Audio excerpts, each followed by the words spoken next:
بسم الله الرحمن الرحيم. الحمد لله نحمده ونستعينه ونستغفره ونؤمن به ونتوكل عليه ونعوذ بالله من شرور أنفسنا ومن سيئات أعمالنا.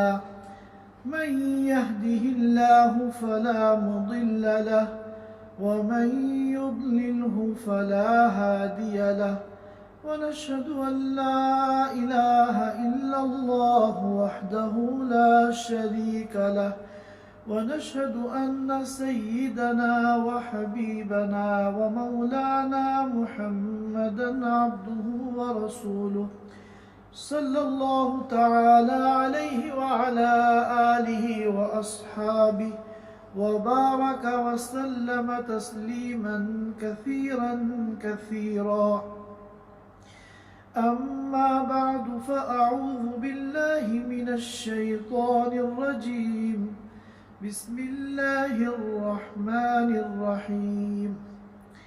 لا أقسم بهذا البلد وأنت حل بهذا البلد ووالد وما ولد، لقد خلقنا الإنسان في كبد، أيحسب أن لن يقدر عليه أحد، يقول أهلكت مالا لبدا، أيحسب أن لم يره أحد، ألم نجعل له عينين ولسانا وشفتين وهديناه النجدين، فلاقتحم العقبة وما أدراك ما العقبة، فك رقبة أو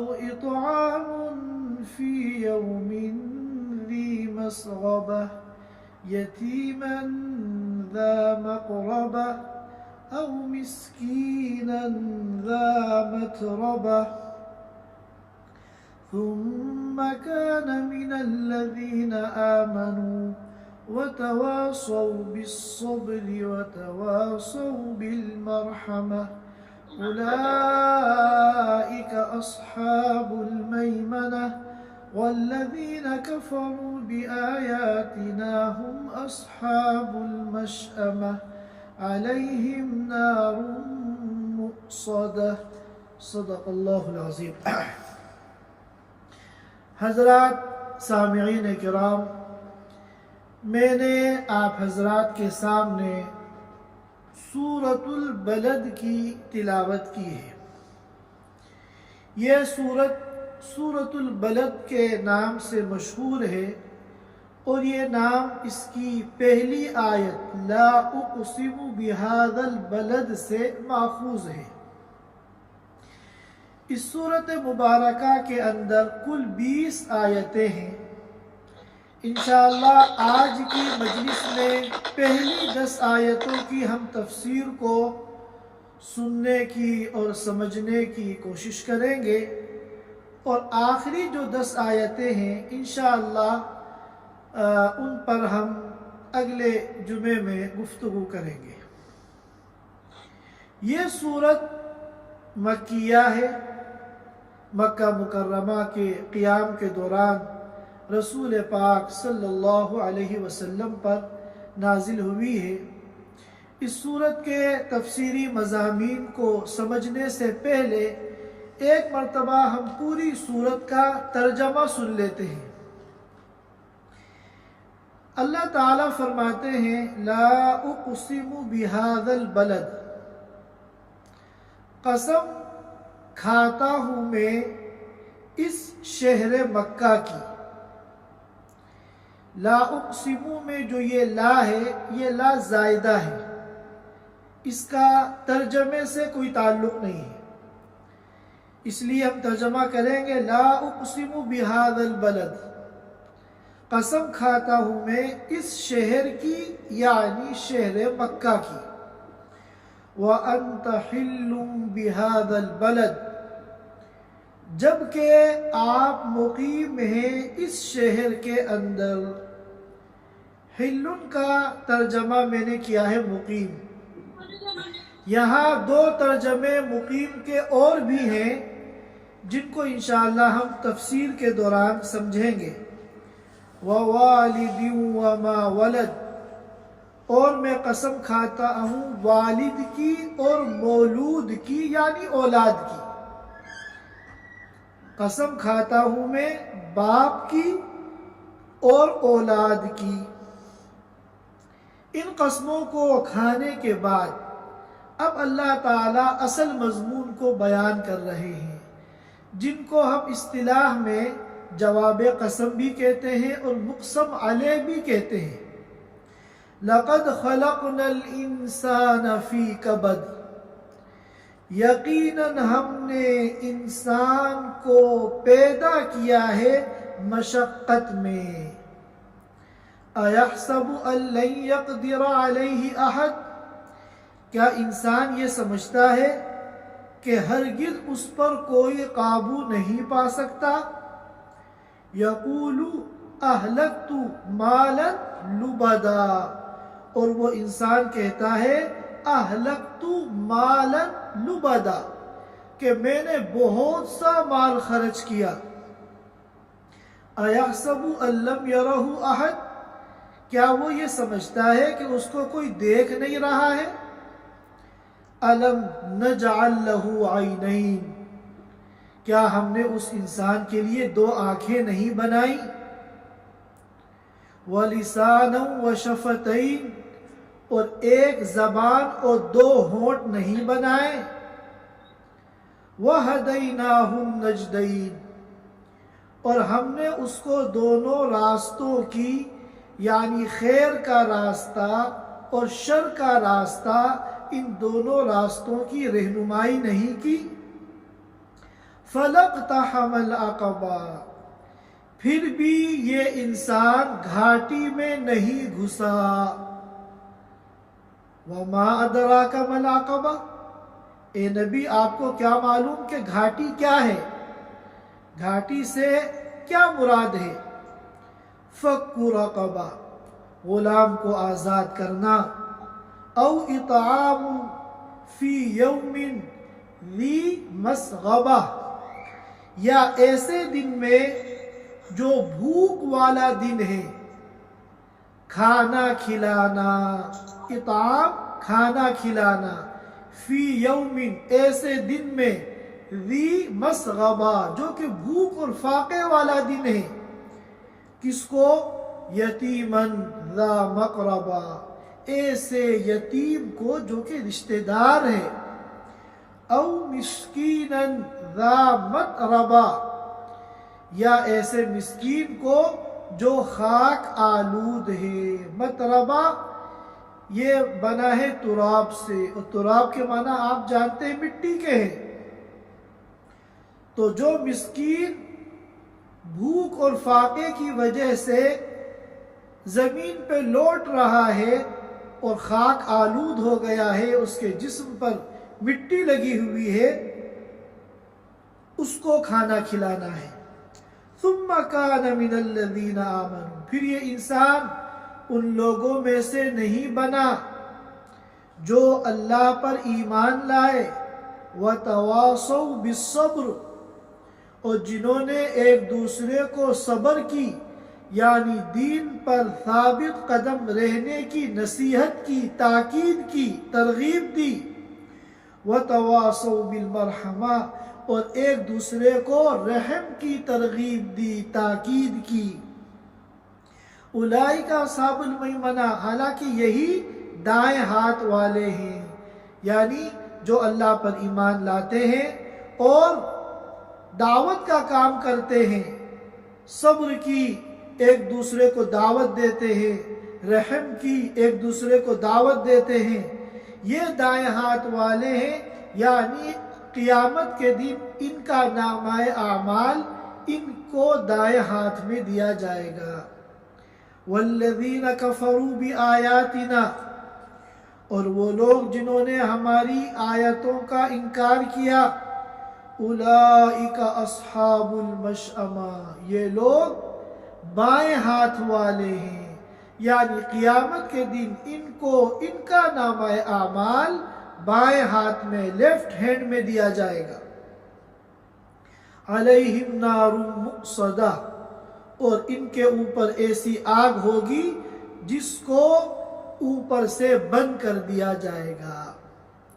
یہ اس صورت مبارکہ کا ترجمہ ہے، اور آج ہم انشاءاللہ ابتدائی 10 آیتوں کو سمجھنے کی کوشش کریں گے۔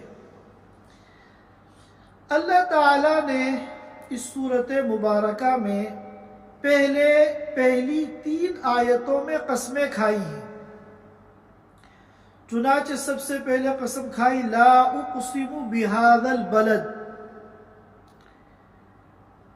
لا اقسم میں لا کی وجہ سے یہ نہیں سمجھنا چاہیے کہ اس کا ترجمہ ہے کہ میں قسم نہیں کھاتا ہوں، نہیں۔ کیوں؟ اس لیے کہ یہ لا جو ہے زائدہ ہے، اس کا ترجمے سے کوئی تعلق نہیں ہے۔ ہم ترجمہ جو کریں گے وہ اقسمو کا کریں گے کہ میں قسم کھاتا ہوں۔ اور بعض حضرات نے فرمایا کہ قسم کے شروع میں جو یہ لا ہوتا ہے، اس کا مقصد یہ ہوتا ہے کہ قسم کھا کر جس حقیقت کو بیان کیا جا رہا ہے، اس حقیقت کے خلاف مخاطب کے ذہن میں جو بات پہلے سے بیٹھی ہوئی ہے، لا کہہ کر پہلے اس کی نفی کرتے ہیں کہ لا، کہ جو کچھ خیالات باطلہ تمہارے ذہن میں ہیں وہ غلط ہیں، ان کی نفی کی جاتی ہے لا کے ذریعے۔ پھر اقسمو قسم کھا کر جو حقیقت ہے اس کو بیان کیا جاتا ہے۔ چنانچہ ہم عام طور پر دیکھتے ہیں ان عرب حضرات کو کہ یہ اپنی گفتگو کے درمیان بھی اسی طرح کہتے ہیں لا واللہ، تو واللہ تو قسم ہے، اس سے پہلے جو یہ لا کہتے ہیں کیا مقصد ہے کہ مخاطب کے ذہن میں جو حقیقت کے خلاف کوئی بات ہے اس کی نفی کرتے ہیں لا کہہ کر، پھر واللہ قسم کھا کر جو حقیقت ہے اس کو بیان کرتے ہیں لا واللہ۔ تو بہرحال پہلی آیت کا ترجمہ ہے لا اقسم بہذا البلد، قسم کھاتا ہوں میں اس شہر کی۔ تمام مفسرین کا اتفاق ہے کہ شہر سے مراد یہاں پر شہر مکہ المکرمہ ہے، کرمہ اللہ،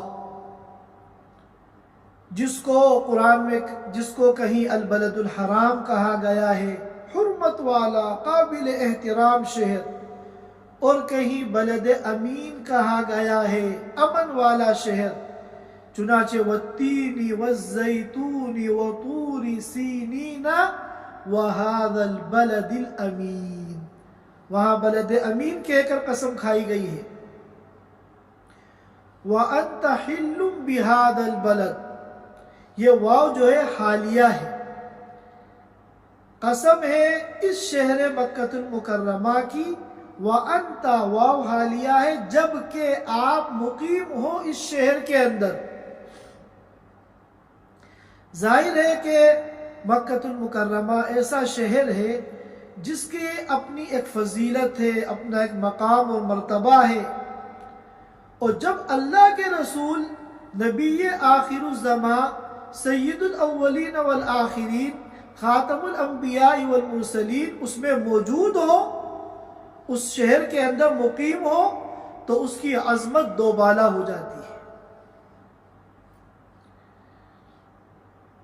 یہاں ایک ترجمہ تو حل کا یہ ہے جو میں نے ابھی کیا ہے، وَأَنْتَ حِلٌّ بِهَذَا الْبَلَدِ، جبکہ اے نبی آپ اس شہر کے اندر مقیم ہو۔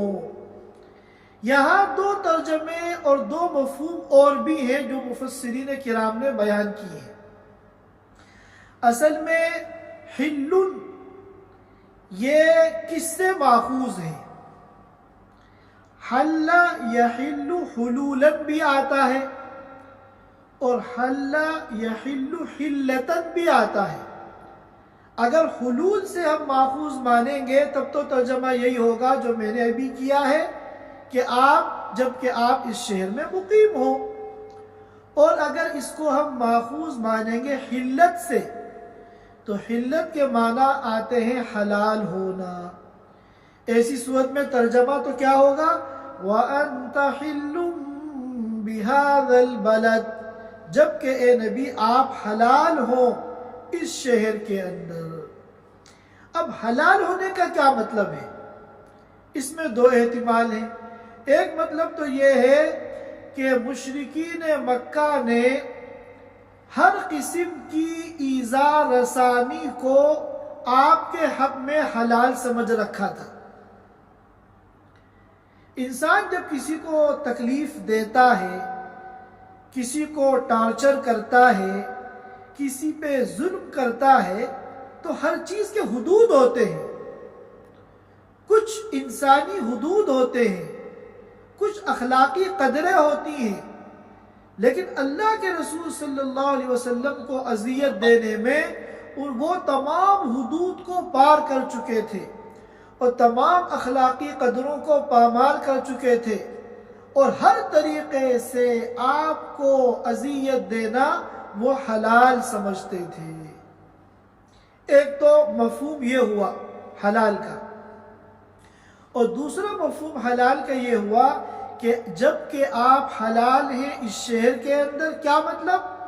یعنی یہ شہر تو ایسا ہے کہ جہاں قتل کرنا، کسی کو مارنا، انسان تو بہت بڑی بات ہے، جانوروں تک کا شکار کرنا حرام ہے، کیونکہ یہ حرم ہے، یہ بلد حرام ہے. لیکن ایک موقع آئے گا کہ آپ کے لیے اس شہر کے اندر قتال کو حلال کر دیا جائے گا، چاہے تھوڑی بہت دیر کے لیے ہو. چنانچہ فتح مکہ کے موقع پر جب آپ مکہ مکرمہ میں تشریف لائے اور آپ کی آمد پر دشمنان مکہ میں افراتفری پھیل گئی، آپ اگر چاہتے تو خون کی ندیاں بہا دیتے، لیکن آپ نے ایسا نہیں کیا.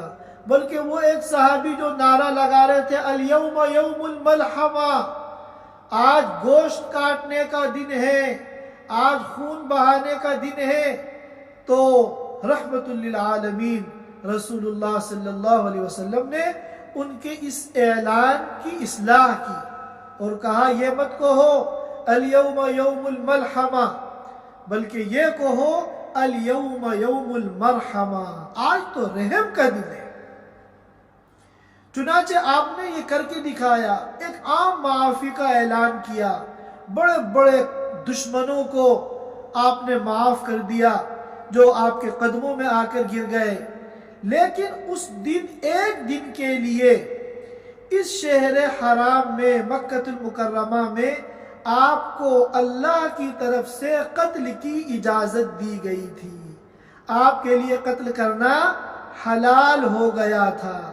چنانچہ چند دشمنان اسلام جو انتہائی کٹر قسم کے تھے، ان کو مکہ مکرمہ میں فتح مکہ کے دن قتل کیا گیا. یہاں تک کہ ان میں سے ایک بیت اللہ کے پردے کے اندر چھپ گیا تھا، اس کو پردے سے باہر نکال کر اس کو قتل کیا گیا. لیکن یہ جن کو قتل کیا گیا اس خصوصی اجازت سے فائدہ اٹھاتے ہوئے وہ چند ہی لوگ ہیں. اور عمومی بات جہاں تک ہے، آپ نے رحم کا معاملہ کیا اور بڑے سے بڑے دشمنوں کو آپ نے معاف کر دیا. تو اگر حلول سے ماخوذ ہے تب تو ترجمہ متعین ہے مقیم ہونا، اور اگر لفظ حلت سے ماخوذ ہے تو ترجمہ تو ایک ہی ہوگا، جبکہ آپ اس شہر میں حلال ہیں. لیکن مفہوم دو ہوں گے. ایک مفہوم تو یہ ہوگا حلال ہونے کا کہ مشرکین مکہ نے آپ کے لیے ہر قسم کی ایذا رسانی کو جو حلال سمجھ رکھا ہے وہ یہاں مراد ہے.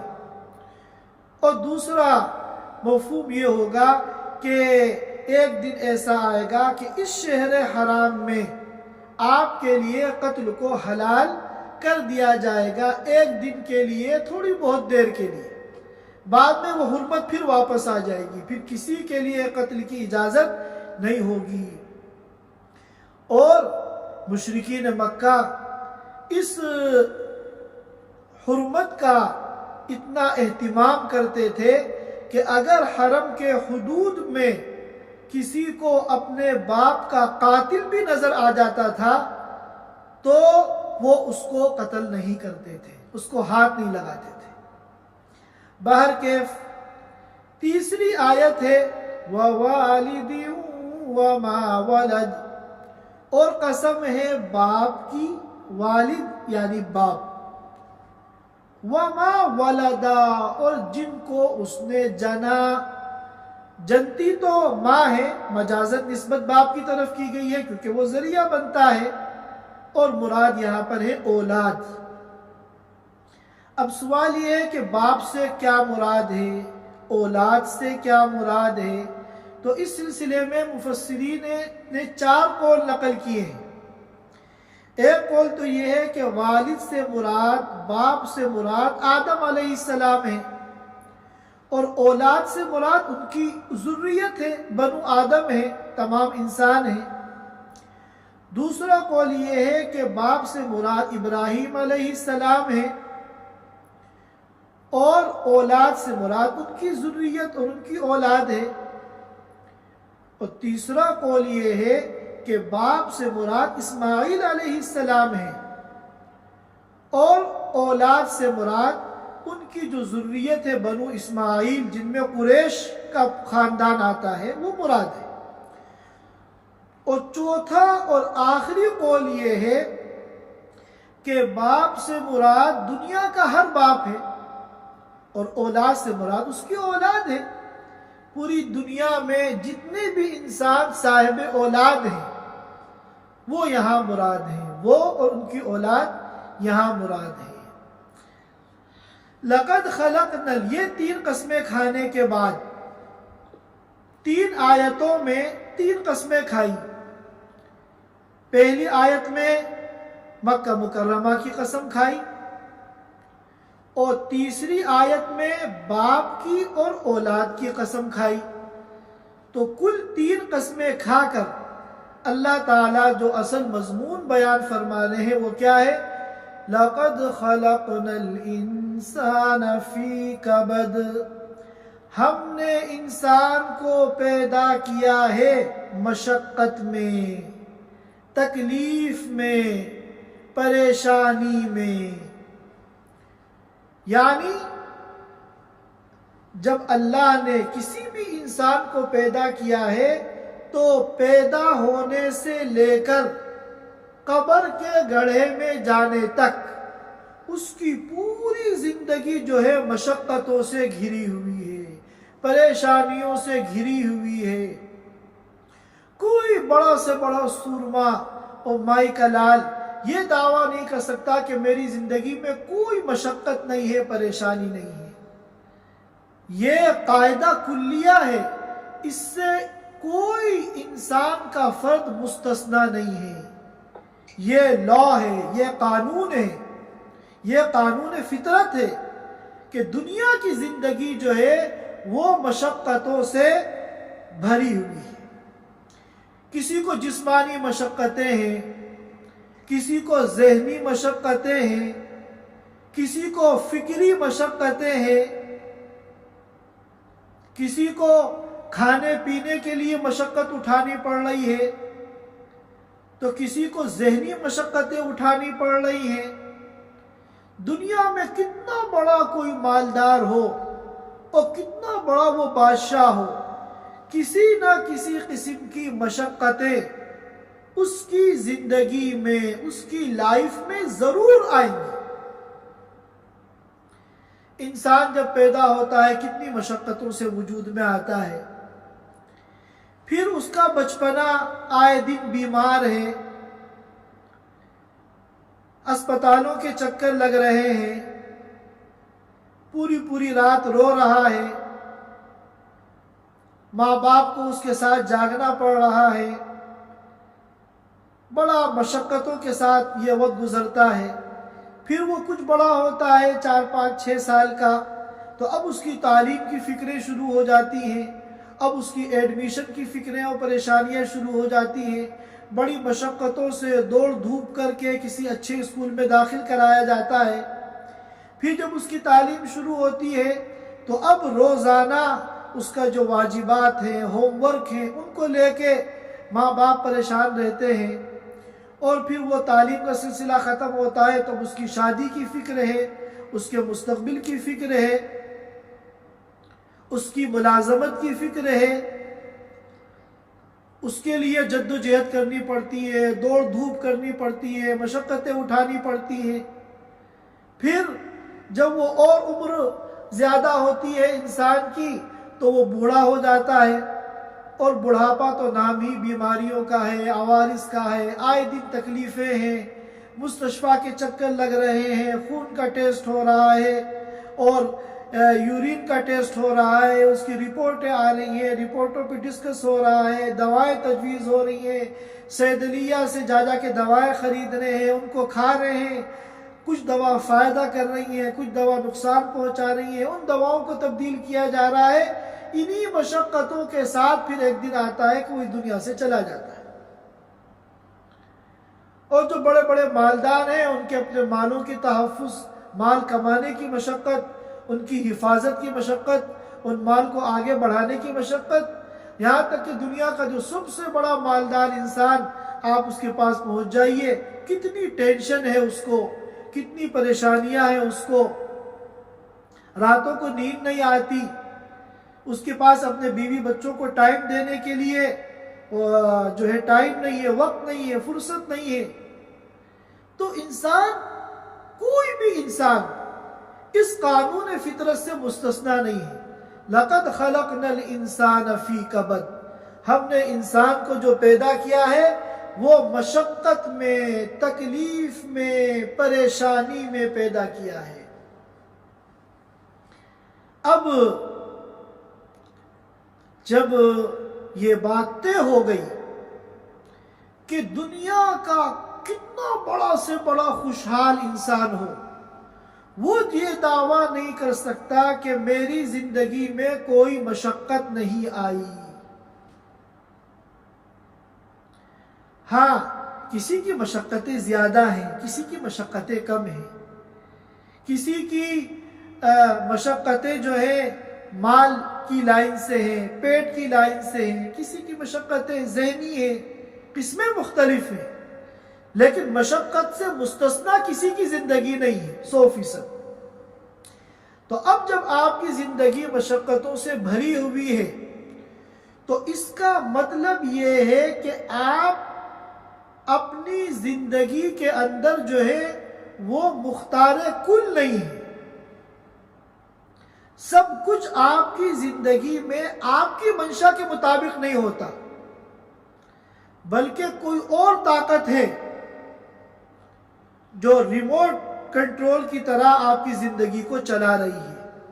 کیوں؟ اس لیے کہ آپ اگر ہر چیز اپنی لائف کے اندر اپنی مرضی کے مطابق کرنے پر قادر ہوتے تو ایک مشقت بھی آپ کی زندگی میں نہ ہوتی۔ دنیا میں کون ایسا بیوقوف ہے جو مشقت کو اپنے اختیار سے حاصل کرے گا، پریشانیوں کو اپنے اختیار سے حاصل کرے گا؟ تو ہم چاہتے کچھ ہے، ہوتا کچھ ہے، ہم پلاننگ کچھ کرتے ہیں، نتیجہ کچھ اور نکلتا ہے، ہماری سوچ کچھ اور ہوتی ہے، ہماری لائف میں کچھ اور ہو جاتا ہے۔ کیا مطلب ہے اس کا؟ اس کا مطلب یہ ہے کہ یقیناً کوئی اور طاقت ہے جو ہماری زندگی کو کنٹرول کر رہی ہے۔ چنانچہ اگلی آیت میں فرمایا أَيَحْسَبُ أَن لَّن يَقْدِرَ عَلَيْهِ أَحَدٌ، کیا یہ انسان یہ سمجھتا ہے کہ کوئی ہرگز اس کے اوپر قابو نہیں پا سکتا؟ جب یہ بات طے ہے کہ آپ کی زندگی مشقتوں سے بھری ہوئی ہے اور یہ بھی طے ہے کہ یہ مشقتیں آپ نے اختیار نہیں کی، تو اس سے کیا ثابت ہوا کہ ہماری زندگی کسی اور کے کنٹرول میں ہے، جو ریموٹ کی طرح ہماری زندگی کو چلا رہا ہے، کنٹرول کر رہا ہے۔ لہذا انسان کی یہ سوچ غلط ہے۔ اَيَحْسَبُ أَن لَّن يَقْدِرَ عَلَيْهِ أَحَدٌ، کیا وہ یہ سمجھتا ہے کہ ہرگز کوئی اس کے اوپر قابو نہیں پا سکتا؟ اور پھر اس کے بعد انسان کی ایک دوسری بیماری، ایک تو یہ سوچ اس کی غلط ہے، اور دوسری بات کہ جب کسی انسان کو مال مل جاتا ہے، دولت مل جاتی ہے، اور وہ معاشی اعتبار سے مضبوط ہو جاتا ہے، تو وہ اپنے دوستوں میں بیٹھ کر ڈینگے ہانکتا ہے کہ میں نے فلاں شہر میں لاکھوں کا فلیٹ خرید لیا، میں نے فلاں جگہ اپنا مکان بنایا اور 50 لاکھ اس پہ لگا دیے، اور میں نے فلاں ماڈل کی لگژری گاڑی خرید لی، اور میں نے لاکھوں کا موبائل خرید لیا۔ یہ اپنے بڑے بڑے جو اخراجات ہیں ان کو وہ بیان کرتا ہے، اور آج کل اس کی شکلیں مختلف ہو گئی ہیں۔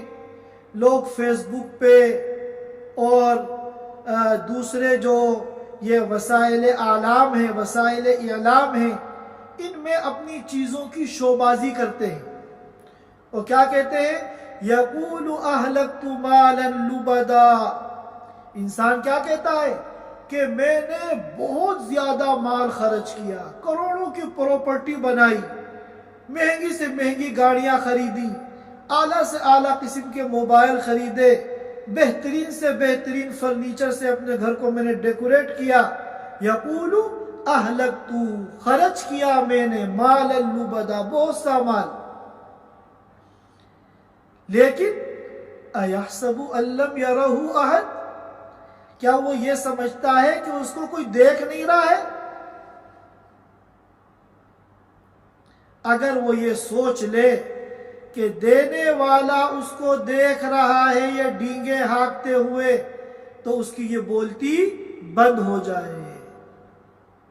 اس بات کو میں ایک مثال سے سمجھاتا ہوں، ان دو آیتوں کو۔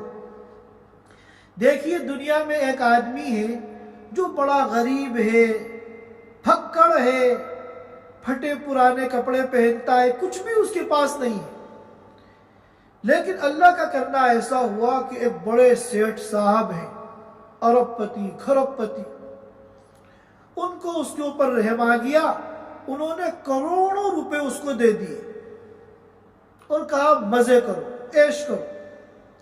اب اس نے جو ہے شاندار اعلیٰ قسم کے کپڑے اور اعلیٰ قسم کا موبائل اور بہترین گھڑی استعمال کرنی شروع کر دی، اور اس کا لائف اسٹائل بالکل چینج ہو گیا، اور بڑے عالیشان اس نے گھر بنا لیے، بہترین لگژری گاڑیاں حاصل کر لی۔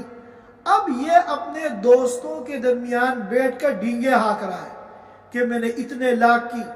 خاص طور پہ جو لوگ پشتینی امیر نہیں ہوتے، اچانک ان کو مل جاتا ہے تو وہ ہضم نہیں ہوتا، تکبر، بڑائی، غرور۔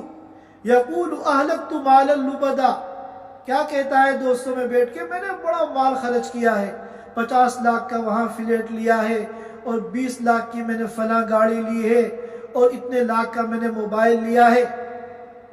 اب اگر یہ شخص اپنے دوستوں میں بیٹھ کر یہ ڈینگے ہانک رہا ہو اور اپنے کالر کو اونچا کر کے اپنا کمال ظاہر کر رہا ہو، اتنے میں وہ سیٹھ صاحب وہاں آ جائیں، تو ان سیٹھ صاحب کو دیکھ کے ساری اس کی بولتی بند ہو جائے گی، اور اب یہ کیا کہے گا؟ ارے میرا کیا، یہ تو سب کچھ ان کا دیا ہوا ہے، یہ سب ان کا ہے۔ تو یاد رکھو، دنیا میں جتنا بھی تمہیں ملا ہے یہ اللہ نے دیا ہے، اور اللہ تمہیں دیکھ رہا ہے۔ تم جو ڈینگے ہانکتے ہو تو کیا یہ سمجھتے ہو تمہیں اللہ دیکھ نہیں رہا ہے؟ جس اللہ نے تمہیں دیا ہے وہ اللہ تمہیں دیکھ رہا ہے، لہذا اپنی بولتی بند کرو اور تکبر اور غرور سے پناہ مانگو، اور یہی کہو کہ میں تو کچھ بھی نہیں ہوں، میرے پاس جو کچھ ہے وہ اللہ کا دیا ہوا ہے۔ اَيَحْسَبُ أَن لَّمْ يَرَهُ أَحَدٌ۔ الم نجعل لہ عینین. اب اللہ تعالیٰ اپنی چند نعمتوں کو بیان کر رہے ہیں. کیا ہم نے انسان کے لیے 2 آنکھیں نہیں بنائی؟ کتنی بڑی نعمت ہے آنکھ. ہم اگر غور کریں اللہ تعالیٰ نے جو دیکھنے کا سسٹم قائم کیا ہے وہ عجیب و غریب ہے. کتنے اللہ تعالیٰ نے انتظامات کیے ہیں. پہلے تو آنکھ کے اندر بینائی رکھنا، روشنی رکھنا، دیکھنے کی صلاحیت پیدا کرنا، یہ کتنا بڑا کام ہے. اس کے بعد اللہ نے یہ آنکھ بنائی 2 سخت ہڈیوں کے بیچ میں. ایک ہڈی یہ نیچے ہے رخسار کے اوپر، اور ایک ہڈی یہ اوپر ہے، اور دونوں کے بیچ میں آنکھ بنائی تاکہ انسان کہیں گرے تو یہ 2 ہڈیاں جو ہے وہ آنکھ کی حفاظت کریں. پھر آنکھ پہ یہ پردہ ڈالا اور اس پردے کے نیچے بالوں کے جھالر بنائے تاکہ دھول گرد وغیرہ سے اس کی حفاظت ہو. اور پھر آنکھوں کے اوپر بھویں بنائی کہ اوپر سے اگر کوئی چیز گرے تو سیدھے آنکھ میں نہ جائے. اسی لیے عربی میں بھووں کو کہتے ہیں حاجب. حاجب کے معنی دربان، چوکیدار، گیٹ کیپر، جو کسی بھی دشمن کو اندر گھسنے نہیں دیتا ہے. تو یہ بھی آنکھ کو پہنچانے والی، کسی نقصان پہنچانے والی چیز کو یہ بھویں اوپر کی طرف سے اگر آ رہی ہے تو روک لیتی ہیں. اور ایک عجیب و غریب سسٹم بنایا کہ جب بھی کوئی دھماکہ ہوتا ہے، یہ آنکھ کو نقصان پہنچانے والی کوئی شے وجود میں آتی ہے تو بغیر ارادے کے خود بخود آنکھ بند ہو جاتی ہے تاکہ اندر کا جو نظام ہے وہ محفوظ رہے. اور پھر فرمایا وَلِسَانًا وَشَفَتَيْنِ، اور ہم نے ایک زبان اور 2 ہونٹ بنائے جن سے انسان کتنے کام لیتا ہے. وَهَدَيْنَاهُ النَّجْدَيْنِ، اور ہم نے انسان کی رہنمائی کی النجدین، دونوں راستوں کی. خیر کا راستہ بھی ہم نے بتایا اور شر کا راستہ بھی ہم نے بتا دیا، اور بندے کو اختیار دے دیا کہ اپنے اختیار سے جس راستے کو چاہے وہ اختیار کر لے. یہ وہی مضمون ہے جو سورۃ الشمس میں آیا تھا فَأَلْهَمَهَا فُجُورَهَا وَتَقْوَاهَا، کہ ہم نے خیر کا مادہ بھی ڈال دیا انسان میں، شر کا مادہ بھی ڈال دیا. اور یہ وہی مضمون ہے جس کے بارے میں سورۃ اللیل میں کہا تھا اِنَّ عَلَيْنَا لَلْهُدَىٰ، ہمارا کام تو راستہ دکھانا ہے، ہم نے دونوں راستے دکھا دیے، خیر کا بھی اور شر کا بھی. النجدین کے بارے میں مفسرین کرام نے فرمایا کہ یہ پورے قرآن میں یہ لفظ صرف اسی صورت کے اندر ہے، اور کہیں کسی اور مقام پہ یہ لفظ استعمال نہیں ہوا. یہ 10 آیتوں کی تفسیر ہے. یہاں ہم بات ختم کرنے سے پہلے ایک قسم کے متعلق ایک ضروری مضمون کو ہم سمجھ لیتے ہیں کہ قسم جو ہوتی ہے اس کا جواب قسم کے ساتھ کوئی تعلق ہوتا ہے، دونوں کے درمیان کوئی مناسبت ہوتی ہے. تو اب جواب قسم کیا ہے؟ لَقَدْ خَلَقْنَا الْإِنسَانَ فِي كَبَدٍ، ہم نے انسان کو پیدا کیا مشقت میں. علامہ زمخشری رحمۃ اللہ علیہ نے فرمایا کہ کبد یہ ماخوذ ہے کبد سے، اور کبد کے معنی آپ جانتے ہیں جگر. کبد کے معنی لیور، جگر.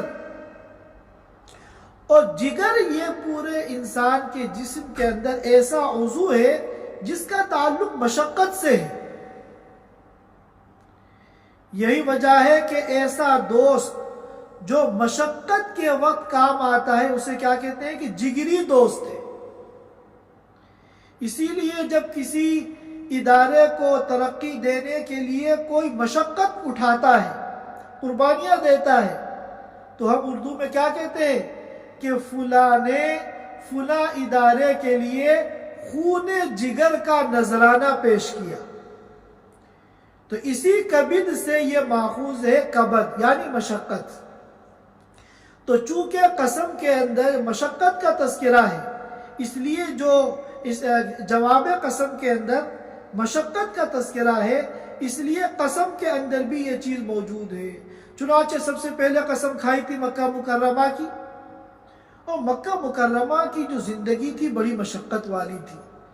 وہ وادی غیر ذی زرع تھی، وہاں نہ پیداوار ہوتی تھی، نہ پھل ہوتے تھے، نہ سبزیاں ہوتی تھی، نہ اناج ہوتا تھا، نہ غلہ ہوتا تھا۔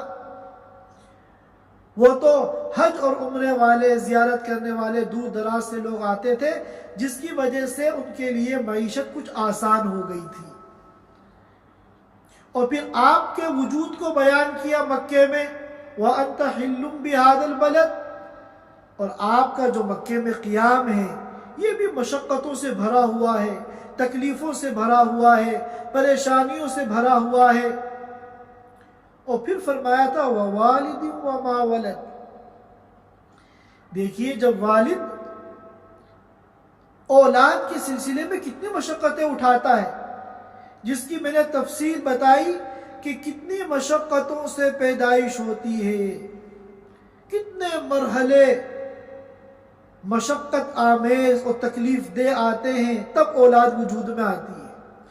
پھر اولاد کی تربیت اور پرورش، ان کی بیماریاں، ان کا مستقبل اور ان کی ضرورتوں کو پورا کرنے کے لیے انسان ساری زندگی کماتا ہے، اور کتنے لوگ بیوی بچوں کو اپنے ملکوں میں چھوڑ کر دوسرے ملکوں میں معاش کو حاصل کرنے کے لیے گزارتے ہیں، کتنی بڑی بڑی مشقتیں اٹھاتے ہیں اپنی اولاد کے لیے۔ اور پھر جب یہ بوڑھے ہو جاتے ہیں تو اب اولاد کے لیے یہ باعث مشقت بن جاتے ہیں۔ اب ان کی بیماریاں ہیں، ان کی تکلیفیں ہیں، اب ان کا علاج کرانا ہے، ڈاکٹروں کے پاس لے جانا ہے، اور بڑھاپے میں ایک چڑچڑاپن آ جاتا ہے تو وہ عجیب عجیب فرمائشیں کرتے ہیں۔ اب بعض مرتبہ ان فرمائشوں کو پورا کرنے میں بڑی مشقت ہوتی ہے۔ تو جس طرح باپ اپنی اولاد کے لیے مشقتیں اٹھاتا ہے، پھر جب باپ یہ بوڑھا ہو جاتا ہے، اولاد جوان ہو جاتی ہے، اپنے پیروں پہ کھڑی ہو جاتی ہے، تو پھر اولاد کی ذمہ داری ہے کہ وہ اپنے باپ کے لیے مشقت برداشت کرے۔ جو لوگ اسلامی تعلیم سے محروم ہیں، بلکہ انسانیت سے محروم ہیں، ان کا طریقہ کار کیا ہے کہ جب ماں باپ بوڑھے ہو گئے، اب وہ بے کی باتیں کرنے لگے، الٹی سیدھی فرمائشیں کرنے لگے اور بیماریوں کا پوٹلا بن گئے، تو کون اس ٹینشن کو پالے؟ وہ اولڈ ہاؤس میں لے جا کے ان کو ڈپوزٹ کر دیتے ہیں، جمع کر دیتے ہیں، سال بھر جا کے خبر نہیں لیتے۔ کرسمس کے موقع پہ کبھی چلے گئے مبارکباد دینے کے لیے، اور کبھی اس میں بھی بھول گئے، اپنی لائف میں، اپنے بیوی بچوں میں اتنے مگن ہو جاتے ہیں کہ ماں باپ کو بھول جاتے ہیں۔ یہاں تک ایسے واقعات ہوئے ہیں، اولڈ ہاؤس کے ذمہ داروں نے بتایا ہے کہ کتنی مرتبہ ایسا ہوتا ہے کہ ماں باپ کا انتقال ہو جاتا ہے، ہم ان کی اولاد سے رابطہ کرتے ہیں فون پر، تو وہ افسوس کا اظہار کرتے ہیں اور یہ کہتے ہیں کہ میں بہت بیزی ہوں، بہت مشغول ہوں، میں آ نہیں سکتا ہوں، آپ لوگ جو ہے ان کی آخری رسومات ادا کر دیں، اور جو بھی اس کا بل بنے وہ بل آپ میرے گھر پہ بھیج دیں۔ حالانکہ اسلام کیا کہتا ہے؟ اما یبلغن عندک الکبر احدہما او کلاہما فلا تقل لہما اف ولا تنہرہما وقل لہما قولا کریما، کہ اما یبلغن عندک الکبر احدہما او کلاہما، کہ اگر تمہارے ماں باپ میں سے کوئی ایک یا دونوں بڑھاپے کو پہنچ جائیں، فلا تقل لہما اف، ان کی کسی فرمائش پر اور ان کی وجہ سے آنے والی کسی مشقت پر اولڈ ہاؤس بھیجنا تو بہت دور کی بات ہے، فلا تقل لہما اف، زبان سے اف تک مت نکالنا، بلکہ ان کی خدمت کو، ان کی تیمارداری کو ان کی فرمائشیں پوری کرنے کو دونوں جہان کی سعادت سمجھنا۔ وَلَا تَنْهَرْهُمَا، ڈانٹ ٹپٹ بہت دور کی بات ہے، کبھی جھڑکنا بھی مت۔ وَقُلْ لَهُمَا قَوْلًا كَرِيمًا، ہمیشہ ان سے پیار سے بات کرنا۔ زندگی بھر انہوں نے تمہارے مسائل کو حل کیا ہے، آج اگر یہ خود مسئلہ بن گئے ہیں تو ان کی خدمت کو اپنے لیے سعادت سمجھو، ان کی خدمت کو اپنے لیے سرمایہ نجات سمجھو، اور یقین کرو کہ آج دنیا میں جتنی تم ترقی کر رہے ہو وہ سب انہی کی دعاؤں کا نتیجہ ہے۔ لہذا یہ ماں باپ یہ اللہ تعالیٰ کی بہت بڑی نعمت ہے، اور ہم کتنا بھی کر لیں اپنے ماں باپ کے ساتھ، ہم ان کا حق تو ادا ہی نہیں کر سکتے۔ ایک بڑے میاں اپنے گھر کے صحن میں بیٹھے ہوئے تھے، برابر میں ان کا نوجوان لڑکا جو اپنے پیروں پہ کھڑا ہو گیا ہے اور ملازمت کرتا ہے، بیوی بچوں والا ہے، ان کے برابر میں بیٹھا موبائل دیکھ رہا ہے۔ تو باپ نے سامنے آ کے دیوار پہ چڑیا بیٹھی، تو باپ نے اس سے پوچھا بیٹے یہ کیا ہے؟ تو اس نے کہا بابا یہ چڑیا ہے۔